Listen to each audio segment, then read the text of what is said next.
Bonjour, chères étudiantes, chers étudiants. Je suis très heureux aujourd'hui de vous accueillir pour cette séance, cette nouvelle séance des relations internationales. Et toujours dans le cadre de cette évolution des relations internationales, nous allons essayer de mettre l'accent sur deux étapes essentielles qui ont marqué, qui ont influencé les relations internationales. Il s'agit bien évidemment de cette période de la guerre froide et l'étape qui a suivi cette guerre froide depuis la fin de la guerre froide, l'ère post-guerre froide. Commençons donc par cette première période, celle de la guerre froide et ses conséquences et ses effets sur les relations internationales. Quels sont donc les traits intrinsèques propres à cette période, la période de la guerre froide, et qui ont influencé d'une façon ou d'une autre le cours des relations internationales. Dans le cadre de cette évolution historique qu'a connue les relations internationales, aujourd'hui, nous allons nous concentrer sur une période plus ou moins importante qui a marqué, si vous voulez, les relations internationales de son sceau. C'est celle de la phase de la guerre froide. Donc, la question qui se pose, avec une question très légitime d'ailleurs, comment peut-on situer historiquement, si vous voulez, cette période de guerre froide? Eh bien, signalons tout simplement que cette période commence à partir de 1946. Il y en a certains écrivains qui fixent, si vous voulez, cette période à partir de 1947 jusqu'à 1989, voire même jusqu'à 1991. Donc cette période-là est considérée comme la période de la guerre froide. Qu'est-ce que l'on entend parler par la guerre froide? Ça veut dire quoi exactement? Quelle est sa signification? Enfin, même sa portée historique, disons. La réponse est toute simple. La guerre froide, il faut entendre par la guerre froide une période de tension et de confrontation, je dis bien idéologique, politique, économique, etc., etc., entre les États-Unis d'Amérique et l'ex-URSS, l'ex-Union des républiques soviétiques. À rappeler également qu'il ne s'agit pas d'une guerre au sens traditionnel du terme.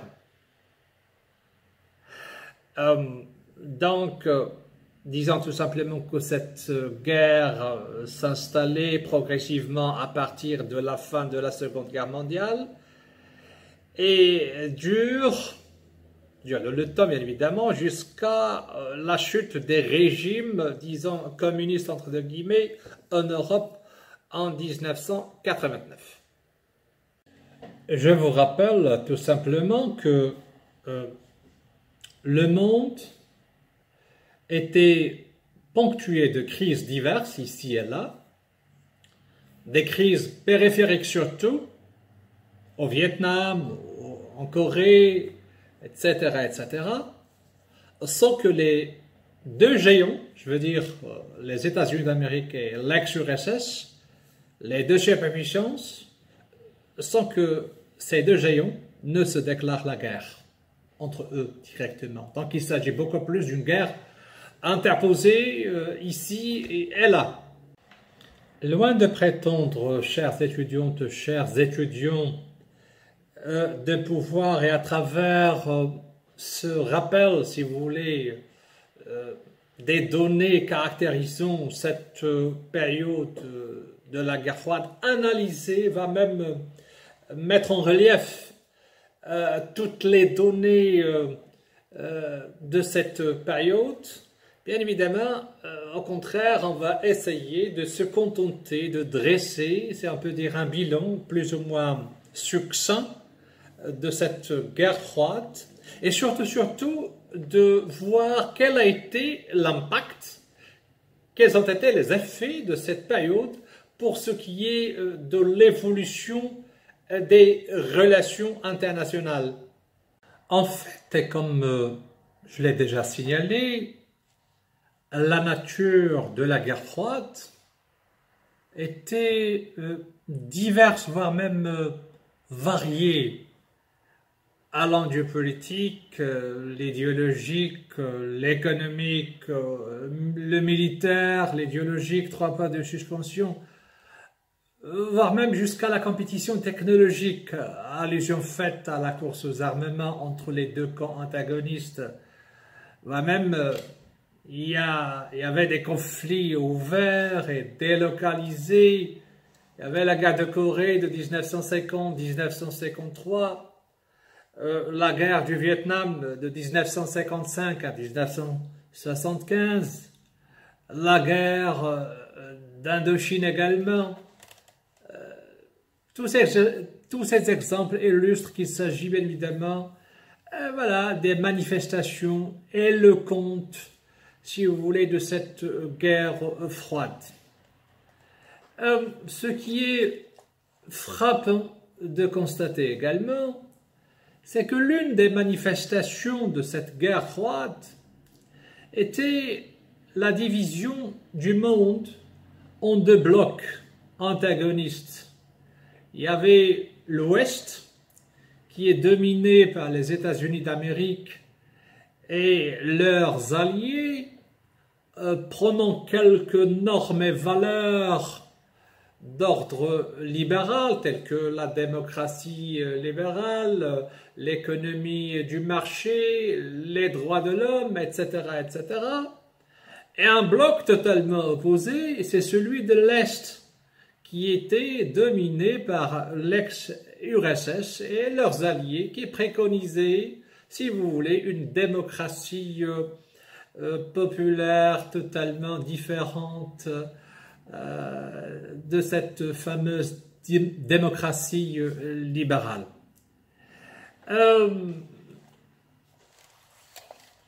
Un fait important à signaler, c'est qui constitue, si vous voulez, une référence pour, si vous voulez, les intéressés pour ce qui est des relations internationales, les auteurs des relations internationales actuelles, ils parlent toujours de la chute du mur de Berlin. La période de la guerre froide était caractérisée par un symbole plus ou moins important, c'est celui de la division de l'Europe même. Au centre de l'Europe, on retrouvait, si vous voulez, une Allemagne divisée en 2 blocs, une Allemagne fédérale, entre 2 guillemets, qui était pro-américaine, et la RDA,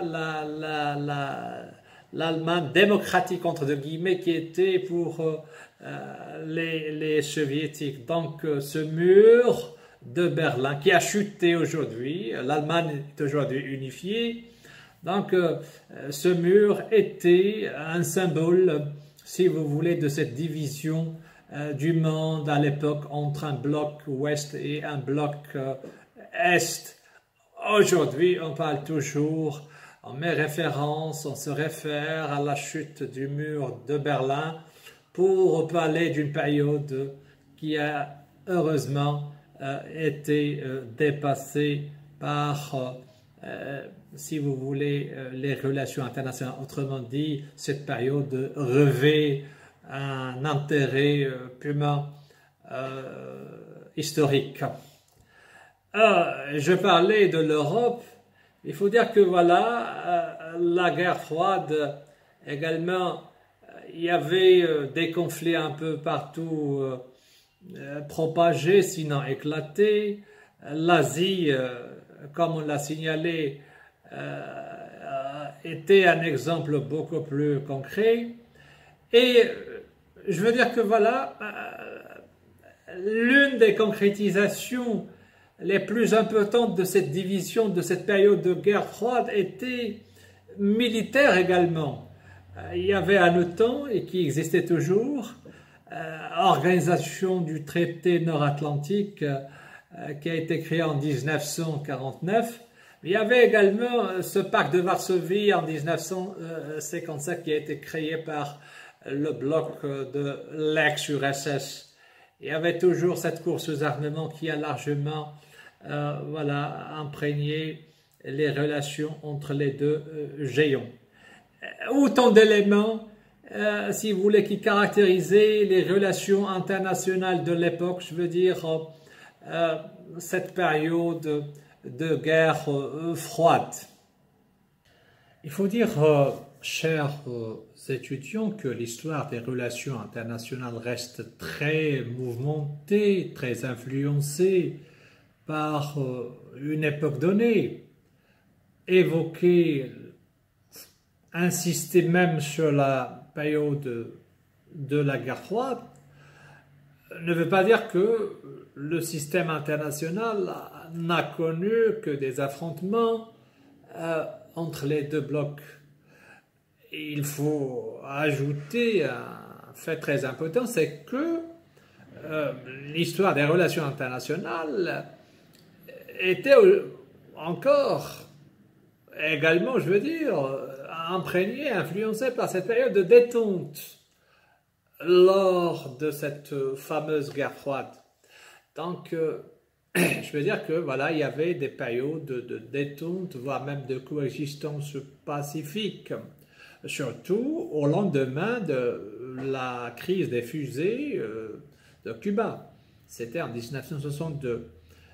Les deux superpuissants avaient amorcé à cette date, si vous voulez, une période de détente dans leurs relations. On parlait beaucoup plus d'un rapprochement progressif.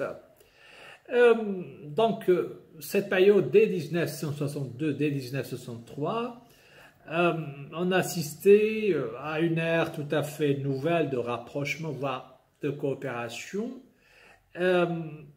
Quoique, de temps à autre, il y avait un ressurgissement, si vous voulez, des tensions entre les deux blocs.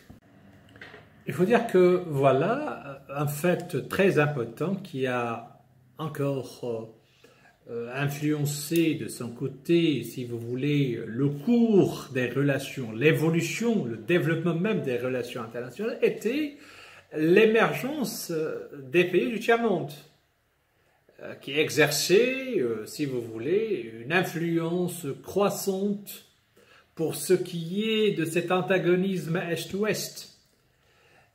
Voilà, le tiers-monde a du moins essayé de s'adapter à cette confrontation. Le tiers-monde a bien compris, si vous voulez, que sa situation devra être changée entre deux guillemets d'un simple enjeu de la confrontation Est-Ouest pour s'imposer davantage, peu à peu, disons, et pourquoi pas devenir des agents de la politique mondiale. Autrement dit, je parle dès 1955 d'un mouvement appelé, si vous voulez, les non-alignés. Donc, il y avait une évolution durant cette période d'apaisement, de détente entre les deux superpuissances. Cette évolution était très spectaculaire et qui se manifestait par la volonté d'apaisement, si vous voulez, des deux grands, qui renonçaient déjà à une stratégie de tension et s'engagent sur la sur la voie, je veux dire, sur le chemin de la détente, bien évidemment. Ceci étant, chères étudiantes, chers étudiants, Et la question qui se pose aujourd'hui, qu'en est-il de la période actuelle? Qu'en est-il de la période de l'après-guerre froide? Je tiens à souligner qu'il est très difficile de marquer avec une précision les caractéristiques, voire les traits saillants de cette ère, de cette époque après-guerre froide. Et ce depuis de ce qu'on a appelé le nouvel ordre international. Bien évidemment, une problématique s'impose avec force. Qu'en est-il des relations internationales contemporaines? Quelles sont les caractéristiques du système international actuel? À quel degré d'évolution la société internationale est-elle parvenue? S'agit-il d'un ordre, d'un désordre, d'un ordre unipolaire ou plutôt d'un ordre multipolaire? Or, la question qui s'impose aujourd'hui plus que jamais, qui est d'ailleurs une question très légitime, comment le système international est aujourd'hui structuré? Il faut dire que si, et directement, si vous voulez, après la chute du mur de Berlin, c'était en 1989, et exactement depuis le déclenchement de la première guerre du Golfe, c'était en 1990, on a pu constater que les États-Unis étaient, si vous voulez, un État leader sur tous les plans, surtout au niveau militaire. Autrement dit, beaucoup d'auteurs ont mis l'accent sur un fait important, c'est que le monde est désormais unipolaire sous la direction des États-Unis d'Amérique. Et cela se concrétisait sur plusieurs plans. La mainmise des États-Unis d'Amérique sur cette organisation universelle qui est l'ONU. Ça veut dire que les États-Unis d'Amérique ont pu, si vous voulez, et à travers ce Conseil de sécurité, intervenir ici et là. Comment dire, la guerre ou l'alliance contre le terrorisme était un exemple éloquent. Ça veut dire que les États-Unis d'Amérique, et grâce à leur puissance, si vous voulez aussi bien politique, militaire, économique, etc., ont pu, et dans une large mesure, mobiliser tout le monde, disons. Aujourd'hui, si vous voulez, néanmoins, ce schéma paraît un peu plus complexe, disons, sinon moins lisible. Autrement dit, dans ce système post-bipolaire, après la guerre froide, le monde ne paraît plus, autrement dit, unipolaire. Ça veut dire que les États-Unis d'Amérique sont devenus l'objet de contestation un peu partout. Sur le plan économique, on a pu constater une progression plus ou moins croissante, voire même, disons, très poussée, une croissance, une progression tout à fait notoire, disons, dans les relations internationales, surtout, si vous voulez, sur le plan économique. Sur le plan politique également.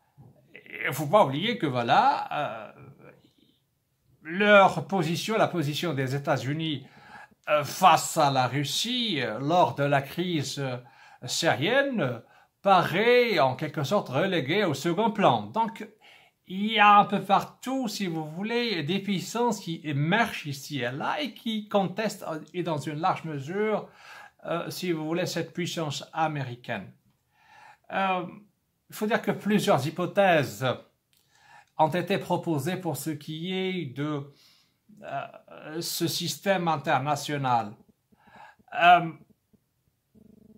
Il y a certains qui disent, voilà, le monde bipolaire ou le système international, le monde contemporain d'une façon générale, peut-être qu'il serait à nouveau un monde bipolaire, un monde bipolaire. Ça veut dire que voilà, avec les États-Unis et la Chine, surtout, ces écrivains mettent l'accent sur l'aspect beaucoup plus économique des relations internationales. Ça veut dire que voilà, il y a une montée sans précédent de cette Chine populaire qui s'impose davantage sur le plan économique.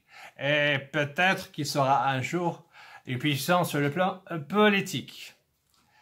Il y a d'autres qui disent, voilà, il faut toujours également mettre l'accent, il ne faut pas oublier cet aspect politique. Ça veut dire que, voilà, les États-Unis d'Amérique et la Russie resteront toujours les deux puissances qui vont gouverner le monde, et surtout pour ce qui est, si vous voulez, de cet aspect politique du système international. Ça veut dire que, voilà, peut-être qu'il y aurait, voilà, une nouvelle guerre froide entre les deux superpuissants. Il faut dire que on reste très mitigé pour ce qui est de l'avenir des relations internationales. Il y a d'autres propositions, bien évidemment, qui mettent l'accent, qui esquissent, on peut dire, les contours d'un monde multipolaire. Voilà, ça veut dire qu'il y a émergence, qu'il y aurait certainement certains États qui vont émerger et qui vont s'imposer davantage. L'Inde, le Brésil, etc., etc. Ça veut dire que certainement le monde serait beaucoup plus multipolaire. Loin de prétendre répondre à ces questions, à ces problématiques, il faut préciser, chères étudiantes, chers étudiants, qu'il s'agit d'une période extrêmement incertaine. Il s'agit bien évidemment d'un débat, d'une controverse, d'une polémique entre spécialistes en matière des relations internationales. Sinon, il s'agit d'une spéculation, sinon d'une prospective de l'avenir des relations internationales. Aujourd'hui, et plus que jamais, au stade actuel de l'évolution, on est en droit de se poser la question suivante. Où on est exactement de l'évolution des relations internationales? Sommes-nous devant une mutation profonde des relations internationales dans le cadre de ce troisième millénaire? Quel a été l'effet, sinon les conséquences de la pandémie sur les relations internationales comme étant une menace à la paix et à la sécurité internationale? Cette crise sanitaire qui a influencé, qui a imprégné et dans une large mesure les relations internationales, ses répercussions ont été flagrantes, ont été énormes, aussi bien sur, si vous voulez, le plan politique, voire même certaines normes de l'ordre international ont été largement battues en brèche. J'évoque la question de la solidarité internationale. Donc, la question, les répercussions de la pandémie ont été très pesante sur le système international. Et voilà, il faut reconnaître que nous sommes aujourd'hui confrontés à une situation tout à fait nouvelle et les pandémies qui surgissent de temps à autre, ne faut-il pas se poser la question sur ce fait un peu de temps, est-ce qu'on est devant, si vous voulez, de nouvelles crises qui dépassent et dans une large mesure les guerres, les tensions ici et là? Point d'interrogation. En conclusion, il faut dire que cette pandémie du Covid-19 est une catastrophe à la fois sur le plan sanitaire, mais aussi et surtout sur le plan économique. Elle intervient à une période, disons, de forte perturbation des relations internationales, du fait de cette confrontation, si on peut dire, éventuelle entre la Chine et les États-Unis d'Amérique. On peut d'ores et déjà se poser la question suivante. Est-ce que la pandémie, est-ce que ce Covid-19 a vraiment changé l'échiquier international, l'échiquier mondial, et par conséquent les relations internationales?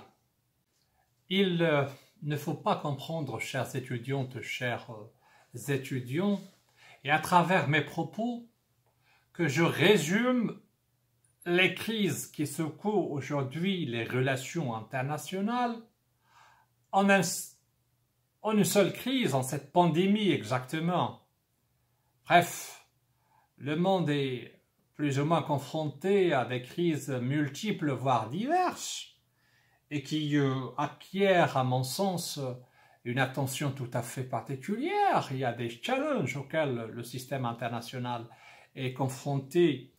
Et j'évoque la question du terrorisme international, surtout après les attentats du 11 septembre 2001. On ne saurait oublier, si vous voulez, ce trait marquant des relations internationales, et ce depuis le 11 septembre 2001. Le changement climatique également, l'immigration internationale, la pauvreté, sinon ce fossé qui sépare un nord très riche et un sud de plus en plus pauvre. Et la question qui se pose aujourd'hui est plus que jamais, est-ce que le système international n'a pas besoin aujourd'hui, si vous voulez, d'un monde de plus en plus solidaire et de plus en plus équitable? Donc, autant de questions, si vous voulez, autant de sujets qui s'imposent avec force, des agendas, c'est un peu dire, qui influencent le cours des relations internationales actuelles. Loin de prétendre répondre, chers étudiants, aux questions posées, voire même aux problématiques susmentionnées, surtout durant cette époque, aussi incertaine soit-elle, dans un monde qui a besoin d'une solidarité et d'une équité beaucoup plus, disons. Alors, il faut dire que les relations internationales, comme vous le savez, n'ont jamais été coopérationnelles. En d'autres termes, je veux dire que voilà, bien que la coopération internationale est un élément plus ou moins important dans ce monde des relations internationales, il y a aussi un autre élément déterminant, disons, c'est celui des intérêts. Et qui dit intérêt, dit bien évidemment guerre, tension ici et là. Donc les relations internationales n'ont jamais été coopérationnelles uniquement, mais aussi et surtout conflictuelles. Donc je vous invite, chers étudiants, à réfléchir sur ces questions déjà posées, il faut se mettre dans le bain, surtout que vous êtes aujourd'hui beaucoup plus spécialisé, vous apprenez déjà les ABC des relations internationales, mais cela n'empêche que chaque étudiant, chaque étudiante ait une vision des choses, une lecture des événements internationaux, surtout dans ce monde de l'après-guerre froide. Je vous souhaite plein succès, chères étudiantes, chers étudiants.